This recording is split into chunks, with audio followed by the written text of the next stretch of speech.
And greetings all, it is Max, and we are back, and we're hanging out with the Hebrew rooters again. Much of this stuff must come from this mythical Hebrew version of the book of Matthew, or maybe some of the other early Gospels. This led me to some questions about where getting a Hebrew book of Matthew, whether or not there's any validity to that claim, and what sort of scriptures they're using, right? It can't just be the normal scriptures. The regular scriptures that people are familiar with, those have all been tainted. So we got to go to the Hebrew book of Matthew because it's in Hebrew. I don't know. They tell me it must be better because it's in Hebrew. When actually the New Testament and the good news in the Gospels were going out to the Gentiles who spoke Greek. I don't think the Gentiles were studying the Hebrew language. So why things would be written in Hebrew? That was just the first thought that came to my head, but I could have been wrong. So the question was asked to Just Jack Flat Earth is like, where's your link? Where's your Hebrew Bible at? So we can take a look at it, because they did a Bible study again this last Saturday here, and he put the link into the chat, and we'll check that out after we listen to him here for a sec. I think if you email him, he can tell you how to get a hold of them. But I know that he's spent a lot of time, energy, and money to get these manuscripts. I mean, he's actually flown to a lot of different countries just to hold the actual copy. Okay, he's talking about the person who actually translated the Hebrew book of Matthew. Okay. Be in his hand and get a new digital copy of it, so. Yeah. And again, we're not saying that we consider any specific one superior. You keep saying, all I'm asking for is a manuscript you consider superior. It's the scholastic approach of comparing all of the manuscripts in Hebrew. No, I mean, the contest of the last time that he was in here, he says that it doesn't say Yeshua, it says Yesu. Well, that's true. Some of them use the more modern Hebrew. So someone in their chat is busting them, is what it comes down to, is that they're saying that in their Hebrew book of Matthew, it says this, and because it's in Hebrew, then it must be somehow more accurate. And someone in the chat's going, well, where's your Hebrew book? And then he said, well, there's 22 different Hebrew copies of the book of Matthew, and the person in the chat's going, well, yeah, and they all say something different. See, just people in the chat but this is why I'm like, how much are these guys being taken seriously? They're getting busted by their own viewers. Like, what are you talking about? People that know more about this than me. They must have actual Hebrew roots, or Seventh-day Adventist, or Messianic Jews in the chat that are just ripping them up.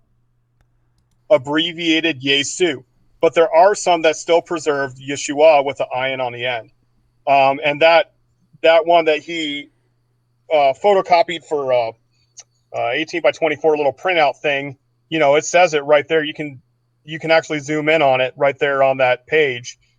But yeah, I think if you contact Nehemiah, if you go to Nehemiah's wall, and it's without an H on the end. It's right. That's the guy. So he's just going to go on about the guy who translated it. One guy. All right. And he didn't even do it. Somebody did it before him, and he went back after the fact. So this is this link that he has here. And I noticed it said store. Someone asked him where his Hebrew Bible was, or his Hebrew book of Matthew. And he didn't have it. He's here at a Bible study, Shabbat. This is where they're pulling their doctrine from, is their Hebrew Gospel of Matthew. Because I got to have Matthew chapter 5, which is going to be the next thing I'm going to talk about. But you have to have this mythical, superior Hebrew book of Matthew to hold over everybody's head and say, I have the power. Right? Guy in the chat says, where's your stuff? Where's your book? Where are you getting this from? It took him like 10 minutes to come up with the link for the person to go get the Bible. And the link takes you to a website where they're selling it. This is Nehemiah, who makes his living off selling books and DVDs about how the Hebrew gospel is so much better. This is a guy who sells his book. You can't even get the stupid book of Mathew translated from Hebrew. You have to pay for it from the guy, the translator guy. And these kids, right? These kids are building a doctrine on that. What this guy does. So I'm like, well, it can't just be this guy, right? And of course, Wikipedia's got it. Shem Tob's Hebrew Gospel of Mathew. So what does this guy have to do with anything? He was like one of the guys that they called up. He speaks Hebrew and is fluent in it, so they called him up for translating some old things like the Dead Sea Scrolls and things like that. So he is an authentic translator guy, but he didn't write the gospel.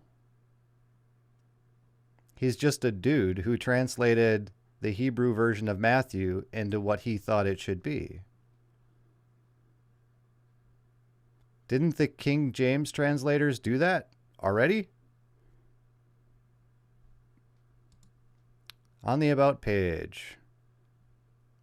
Master's degree in Biblical Studies, Bachelor's degree in Archaeology and Hebrew from the University of Jerusalem, fluent in Hebrew. He's worked extensively with ancient manuscripts, so the guy must know what he's talking about, but if the Hebrew Gospels were a true thing, wouldn't they be free for people?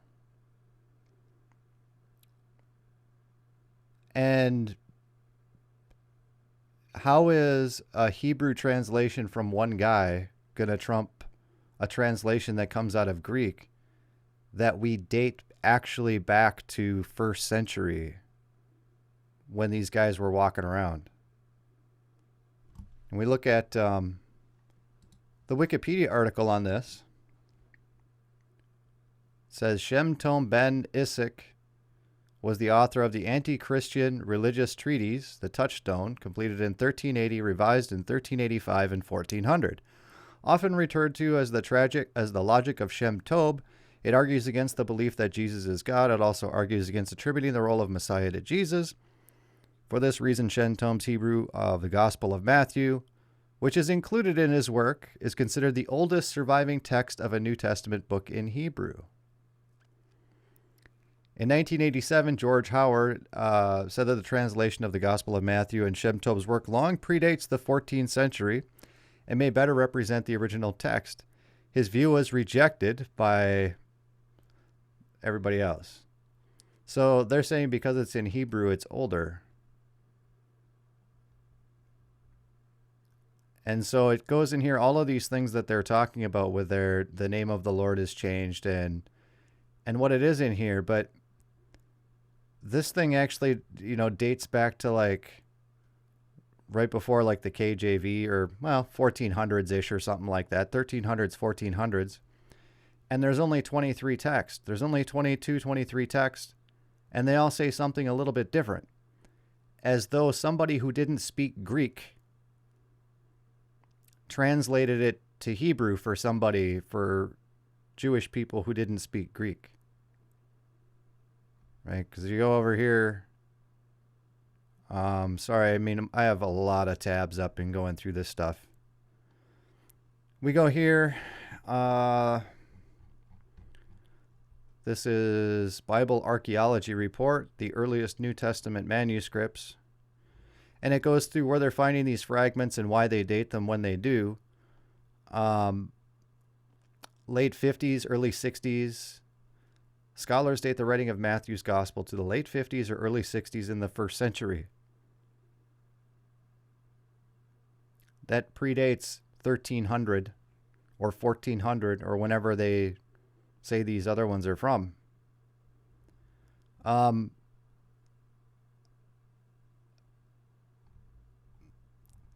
there's more than 23 copies of the Greek Gospel of Matthew. There's like thousands of copies of the Gospels. And as we go down, all of the original books, all the Pauline epistles and everything, all Greek. Gospel of John, Gospel of Matthew, Acts of the Apostles, 2nd and 3rd century. They have right here. Okay. but thousands of manuscripts in Greek. Now, the Hebrew apparently is better because of the Hebrew language and it's Jewish. Therefore, it must be better. That's the only thing that I consume, because what difference would it matter if it was in Hebrew translated as long as the translation is accurate? Well, as you look at ye old Wikipedia, it was done by one guy who didn't like Christians very much and didn't think Jesus was Messiah, and he was the guy who translated it. And then you got this dude who wants to sell some books and make some DVDs, who comes after the fact and translated how he feels like translating it in like 1980s by himself. Okay. Now we look at our King James Bible and the people who translated that. All right, so we have all these different groups. First, Westminster, Cambridge, Oxford. Second, Cambridge, Oxford, and Westminster. And it says here, the Gospels, Acts, and the Book of Revelation was done by the Second Oxford Company. A company of people. That's more than just one guy. There's around 60 guys who are doing this total. You have all of their clout behind each one of these names. All brilliant people. Who are the guys that were doing this again? Second Oxford. So we go down here to the Second Oxford Company. 1, 2, 3, 4, 5, 6, 7, 8, 9, 10. There's a dozen guys in here that are checking that translation to make sure that it's done absolutely perfectly. And after those dozen guys are done with it, you have these committees up here to make sure that it's done correctly and that any sort of issues they run into are ironed out. So at the end of the time that it's done, you have about 20 people looking at this thing to make sure it's as absolutely perfect as it can be. Or if you want the real secret truth, you can send $9.99 to Nehemiah's wall, and he'll let you know what he thinks about his Hebrew book of Mathew. But it's got to be true. It's secret knowledge. I mean, you got to pay for it. Therefore, it has to be better. Right? Your car costs $10,000 more than your neighbor's car, so your car's got to be better. Something like that. I don't understand. Any argument made from a Hebrew book of Mathew is thrown out on its face. Completely out on its face. There is absolutely no scholarly anything that goes behind any of that. Any of it. Some dude who sells books and DVDs based on his translation of the Hebrew text. I mean, it's like good for him. But you're going to build a cult around it? You're going to build a religion around it? He didn't. If he thought it was the truth, he probably would have. No, he's just selling books and DVDs.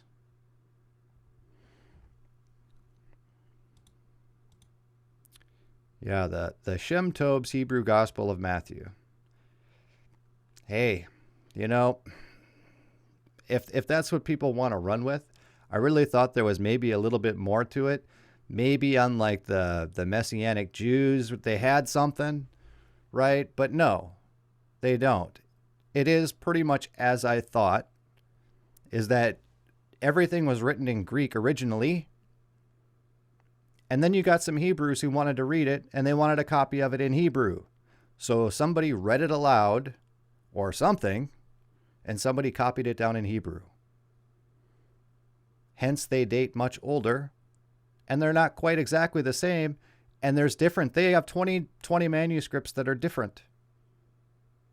And they all, the whole idea about the sacred name too, well, you got to use Yeshua. You got to use Jehovah. You got to use this. You got to use that. Well, your Hebrew manuscript says Jesus,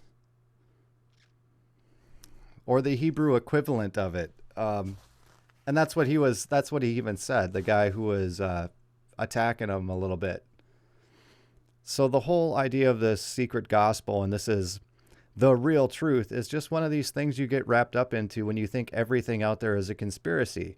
And if it's mainstream, then it's got to be wrong. Okay? You know, when you're dealing with things about the world, largely you're going to be true. But hey, you got this thing called the Spirit in Christianity and the Holy Ghost. Okay? Things are bound to be more accurate when you have more people looking at the same thing and coming up with doctrine. Now, Catholics aside, a long time, those guys didn't even call themselves Christian. They called themselves Catholic. All right? When it comes to matters of like the church and actual true doctrine, the mainline stuff is all the same between all of them.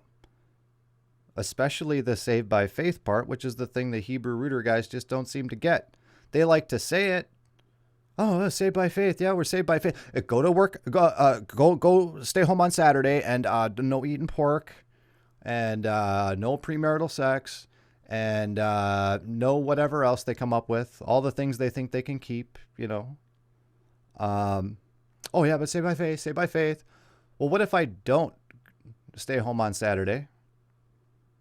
What if I eat pork? What if I do all these things? They want to tell you that you're going to hell. Okay. The question hasn't come up yet in their little live stream, but what if I don't choose to do any of those things? Then they're going to bring up Mathew 5, and then they're going to bring up all these things about basically the language used is that you're going to hell if you don't do these things because they don't understand the scriptures. Like I said, we're going to cover Mathew 5, and I'll have a little bit better video put together. My internet was going in and out here. It's kind of late at night. And I already planned my Mathew 5 thing out. And then I'm like, wait a second. Hebrew. We got to go after this Hebrew book of Mathew here for a second.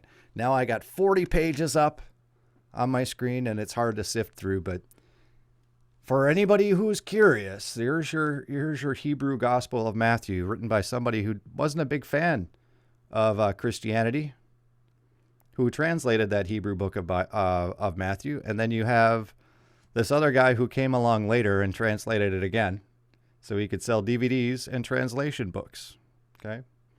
Now, again, the King James Bible is free, paid for by the King of England. They took like 8-10 years to put the thing together, and 60 people all working in committees, double checking everybody's work, and all the people feared God and believed that they were working with and treated it as they were working with the Word of God. Okay? What you are paying when you go to the shelf and pick up a King James Bible, unless it's special, right? They have special binding or they have special maps or stuff. You're paying for somebody's paper and ink, right? That's what it is, because the text itself is free. Anybody can get a copy off the internet, free. I can quote the King James Bible anywhere on any publication. If I made a movie, if I do anything, it's free.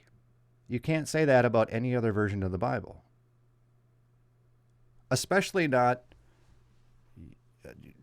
what is this guy's Shem Tob's version of the Hebrew Mathew or Nehemiah's translation of it. You got to give him credit. I don't know. This video was already too long. With that, we're going to be out of here.